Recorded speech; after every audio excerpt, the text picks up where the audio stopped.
Guess who's back once again? How's it going, everyone? How's it going? Let me see. A bit of water before we're going to start, and boom! Welcome back, everyone. Welcome back into another episode of Live to Learn, Learn to Live. So I left you all. That was the start of 2021. It was January 2021, and a new chapter was ahead. The chapter of welcoming people in this very land, in this very sacred place in the end that got to come together through a lot of trials, knowledge, interaction, discussion, growth, a whole process indeed. Anti-Rona regulation came to a softer ground and the world was starting to open up again. I organized 2 retreats, as I used to call them. While being here, I was often sharing the process on my Instagram page, and therefore the Instagram page itself started to grow a little, and definitely there was more attention. And to find people to come here, let's say, was not that hard. It was not that easy, but neither was that hard. So eventually people came, and I must say it was a whole blessing, and mainly diaspora, of course. They were willing to reconnect to the roots of the roots, I would say. And there was Antiema on top of the culinary workshop. There was Bratete, there was on top of the palm wine workshop. There was Mankrong on top of the folklore and the history of Mankrong and of the Akan. There was Becky on top of the pottery workshop. Altogether was actually a blessing. And myself, I was literally the host, also sharing the knowledge that I gained throughout the years of experience in strong contact with the elements. Also throughout the experience that I learned of building this house, of growing the food, sharing whatever notion could be shared on the self-sustainable level in order to promote also a life that could be more friendly towards our earth indeed. Altogether was a whole dance. Also was a whole learning process and incredibly challenging. The challenges were, first of all, reliability. Even though when the elders from the village came and they shared their beautiful, incredible knowledge, I still needed to chase them next level. Showing up later or not showing up whatsoever, even though we had a schedule and agreement and all that, was very, very, very hard. Okay, so you come 9 o'clock here, 9 o'clock, 12 o'clock, 1 o'clock. Sometimes not showing up. It was somebody, Uncle Kofi, that was in charge of the cacao workshop, not showing up. So I needed to take care of it. I knew how to do it. For me, was just giving the mic, the platform to somebody else that had even deeper knowledge than myself. Therefore, professionalism needed to increase. And also connected to professionalism was the fact that even though I started to approach this place when I first came as a place to share, inevitably due to circumstances, it became very much of a dear and intimate home to myself. And I realized that it couldn't just be shared just like that, especially the sleeping rooms, the house itself. I needed to have a space where it was me and the land only.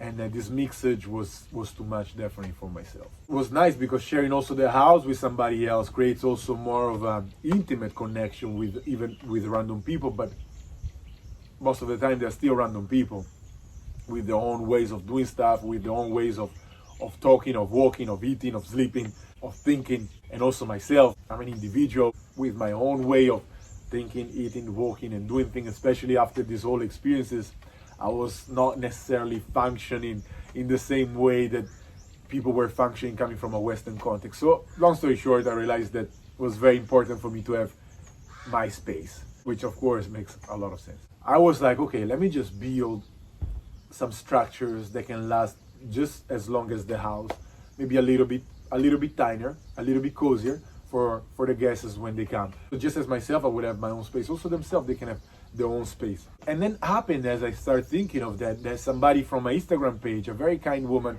sent me an online workshop about how to build domes with earth bags. I was already aware of what earth bags were, especially rice bags building. But not about that particular technique, especially about the geometrical shape of a dome. I got very fascinated by it. I decided to put up a project based on those domes. And I wanted to build about 5 domes scattered around the land. Of course, this was just the theoretical part. Yet everything starts from this first step. And the first step was just to build an experimental dome to see how everything would take place. So after having studied the workshop, I was like, okay, let me try them myself. I was not willing to embark this project, this vision by myself. I was willing to actually do it next to somebody else that was having pretty much a similar vision. And to find somebody with a similar vision around this area was very hard. Through my Instagram page, I got connection throughout the whole world, especially with people that were also having the same vision of organic and natural way of being, of living, of treating, of eating. One of these people was Joanna. Some of you might know Joanna from her YouTube channel, Joanna's Essential. Hey Joanna, go and check it out. She's still on it though. She was definitely interested in whatever I was doing here. I was like, well, I'm having this big project.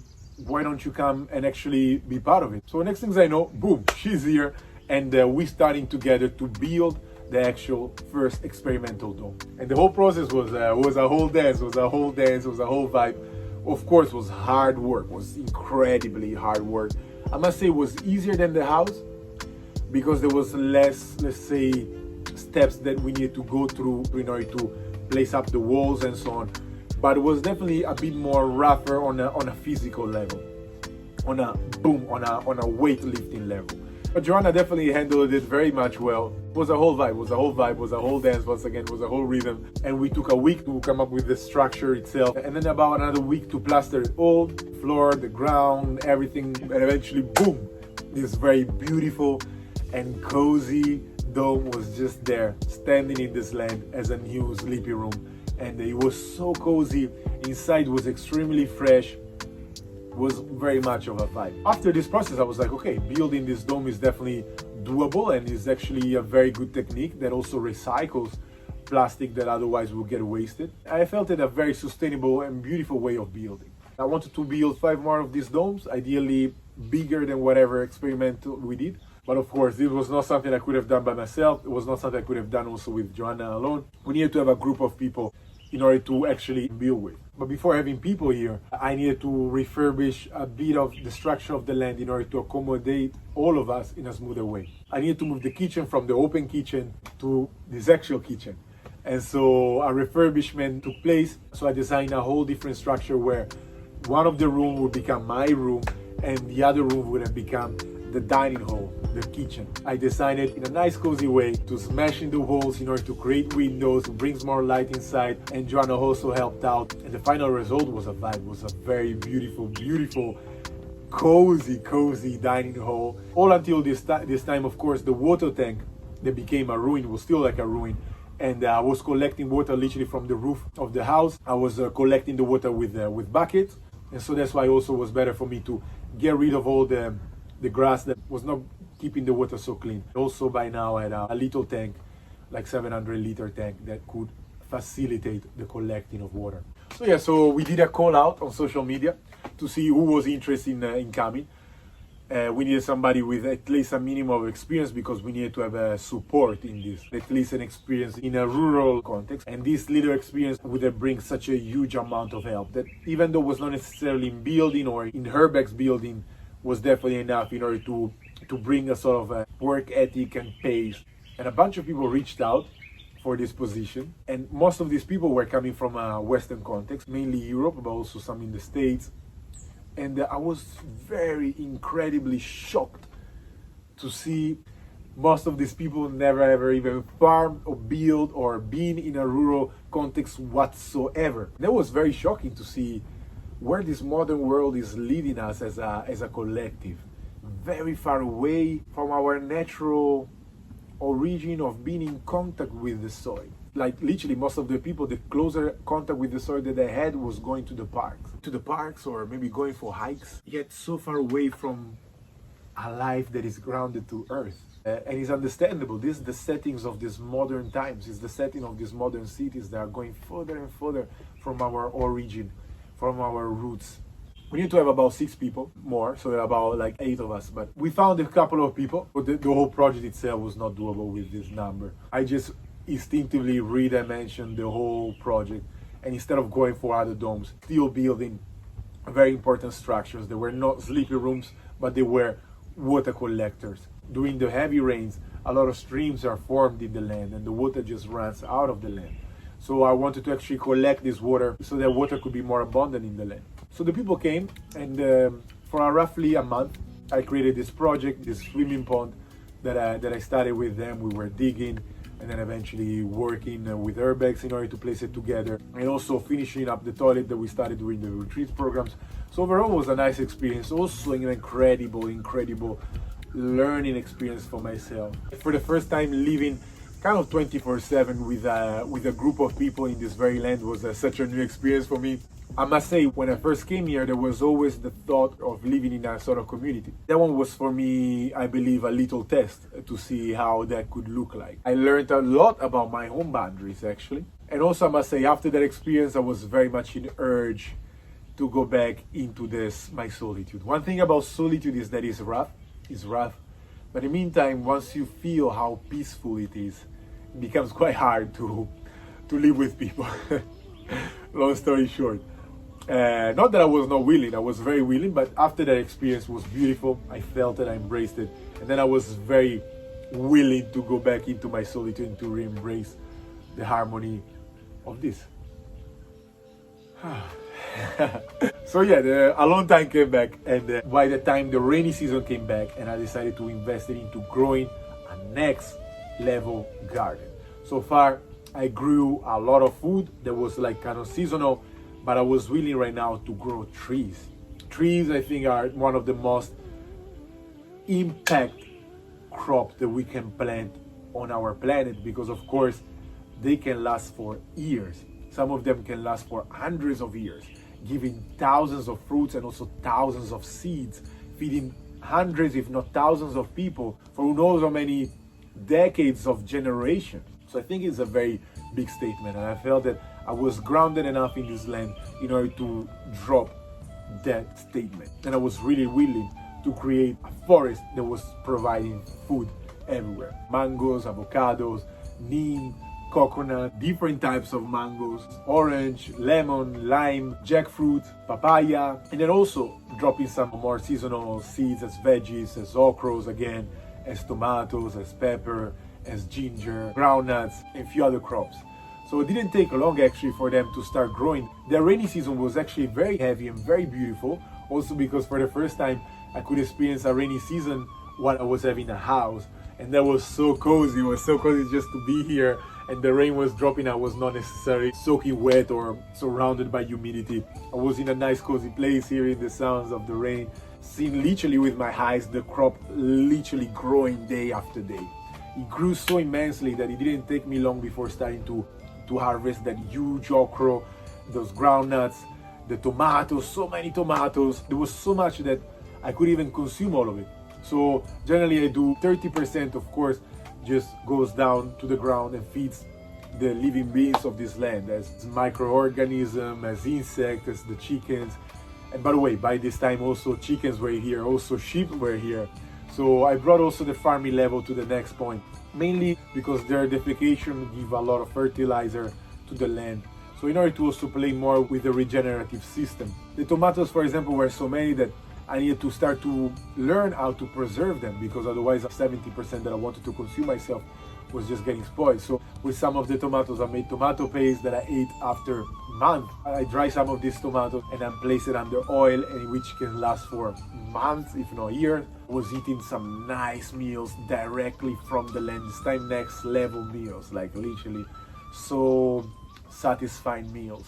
Also, another thing is that anti-Rona regulation came down all around Ghana, and so funerals, weddings, and various events could take place again. And this definitely brought me even more in connection to my close by community. I engaged much more, I connected much more, I understood much more. By this stage, I really became a member of the community of Mankrong. Even though I'm not living necessarily in Mankrong, yet I still became a member of the community. After these exchanges and after these connections, I definitely felt even more energized to drop again the sharing programs that by now were full-on workshops. But before going back into hosting, I wanted to have a more of a stronger structure, of a welcoming structure. By now I had more connection, more reliability. So with this reliability and this better connection that co-created, I could actually call people, relying on people to come and work and help me out in order to actually develop still certain things that needed to be developed. One of them were the swimming pond that I started during the program, and so we finished that one. After that one was finished, was time actually to refurbish the water tank. The water tank that was still looking like a ruin ever since I came back in 2020. not only refurbish the whole tank, but also to build a very important water collector, a bigger one than the one that I built experimentally when I first came in the land. It was also functioning as a dining hall. It's been built also with recycled bags, plastered with rocks, and then all of it was actually collecting and bringing the water inside the tank and giving even more water abundance that was very much needed. So with this move, actually, I managed to build not only a water collector but also a dining hall. On top of it, I also had the dome, and also I decided to bring back the big tent for the guests. And also there was something about the house. I realized that was really my house, almost like a sacred temple, and I wanted to really treat it as such. So I wanted to give it another refurbishment that would bring it really to the next level. And so I did with some of Ora's friends. By now, by the way, Ora left Mankrong. He went to study in senior high school in Kofa Ridra. It's, let's say, the closest city to this area. Ole was still here.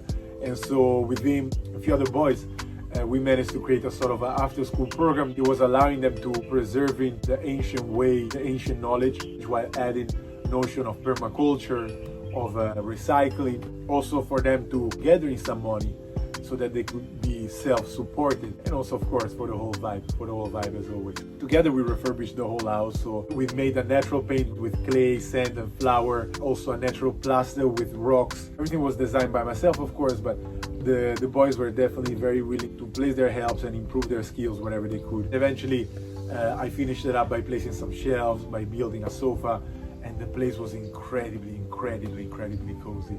So with this, I was definitely ready to drop this new upcoming workshop. I made 3 dates. It was in August, October and December. Each of these workshops was lasting for 10 days. At this time, the programs were banging. The professionality was definitely on the next level for sure.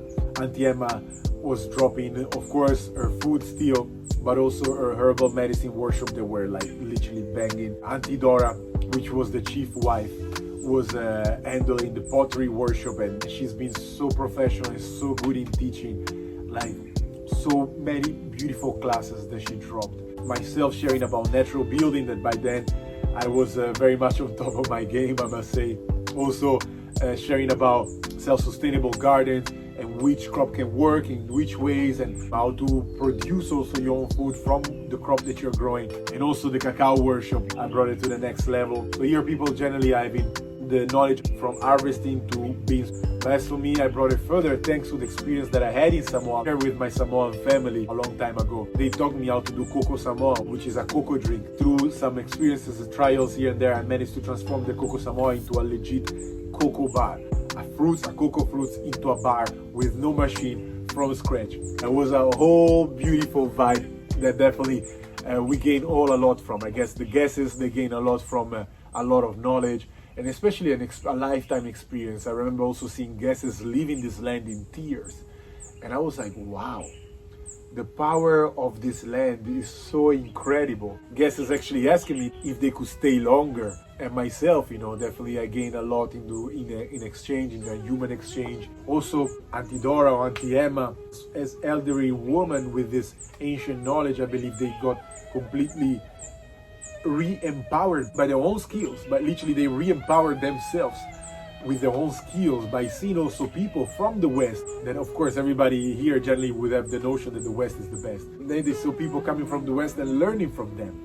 And this was, I believe, such a beautiful process that empowered us all, also monetarily. We all got empowered from it, and I give thanks. And then something very interesting happened. Through my Instagram page, people started to reach out asking me if I could build something for them. In those days, I was still very busy with the workshop. As the workshop came to an end, I was like, okay, let me try to dive more into these requests. So I decided to pick up one of these requests. This person from the state that was getting land in Ghana, who was willing to build an earth bag structure. I was like, guess what? Let me try to dive myself within this new experience. I've been already building so much for myself, but I never did it for somebody else. So new experience, let's go. I was not willing to do it alone though. I wanted to share the experience and also of course the income with whoever I was working with within this land. So I selected the few people that felt more on top of their game and more reliable also. And next thing we know, together, boom, we started the Jumadin Enterprise, as we like to call it. It was a hard work. What I really take out from this experience was was the vibe that got created with the boys. It was a whole learning experience for the whole of us, of course.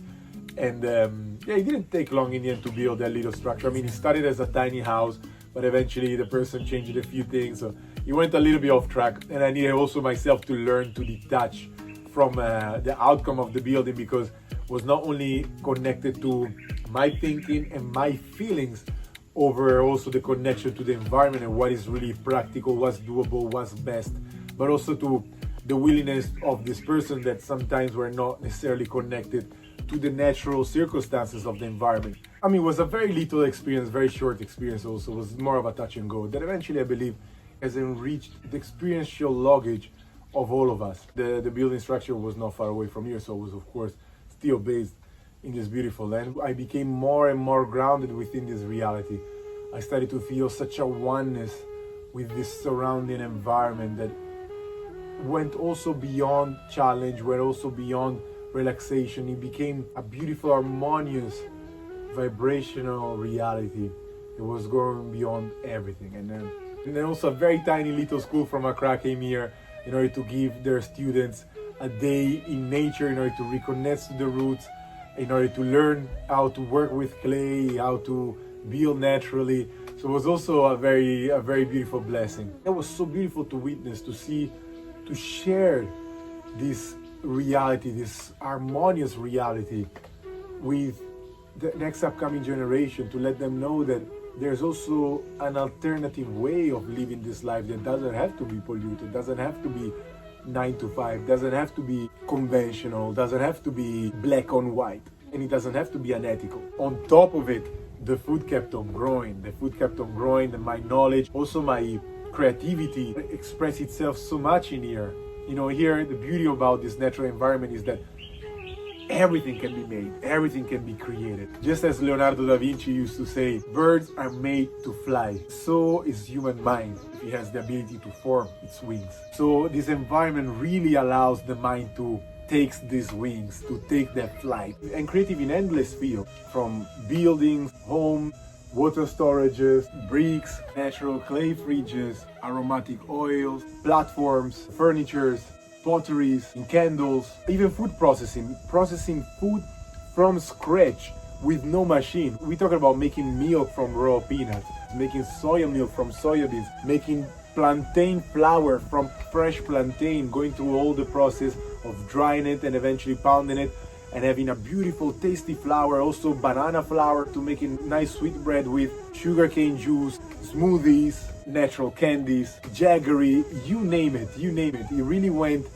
beyond the beyond. And this, I believe, is the actual expression of this environment. It's limitless, it's full of opportunities, it's able to become everything, it's able to keep on flowing whatever it needs to flow. And this is the reality of nature indeed. Yeah, wow, it was a whole journey that led up to this point. All the vision in the end took place. Yeah, Leonardo da Vinci coming from Italy, the same place where I was coming as a teenager, dreaming about a lifestyle of self-sustainability, of in contact with nature. And guess what?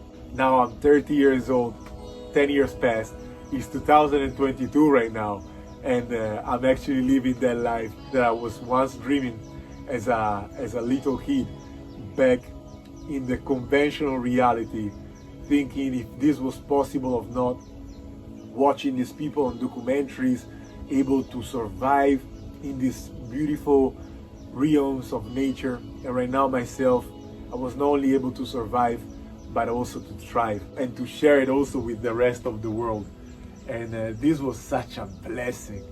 Was such a blessing to have found this opportunity, this land, this whole journey of trials and mistakes, of ups and downs, of learning, of growth, of challenges, from that Italian bubble to London, and then from London to Australia, meeting with the Aboriginal people, and then in the States, I'm trying to become an MMA fighter. In India, meeting up with Rahul, meeting up with the Babas, with the Sadhus, meeting up with the Ganga. And then in Samoa, learning so much about self-sustainability. And then in Aotearoa on a bicycle for months and months. And then in Japan, going through climbs and challenges, meeting up with the ancient ones. Crossing borders by bicycle in the middle of tropical jungles.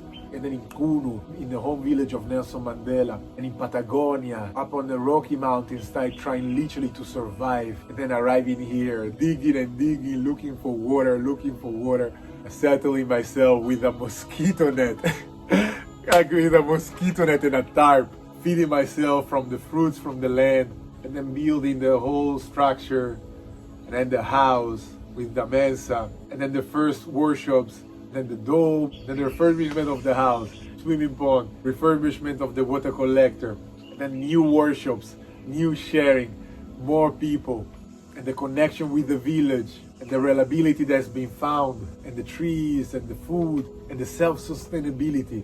All of it led to this point. 10 years passed since I left that conventional place, since I left that mind that thought that whatever I am living right now was just an utopia, was just a dream. Life only will tell what's gonna come up. So far, I can only tell that it's been a whole dance. It's been a whole dance that I felt so incredibly privileged to be part of. Let me bring you to the entrance of the land. I want to show you something. First of all, let me show you the land as it is right now in this very moment, 2022. The trees are growing. Check the bananas, how much they grew.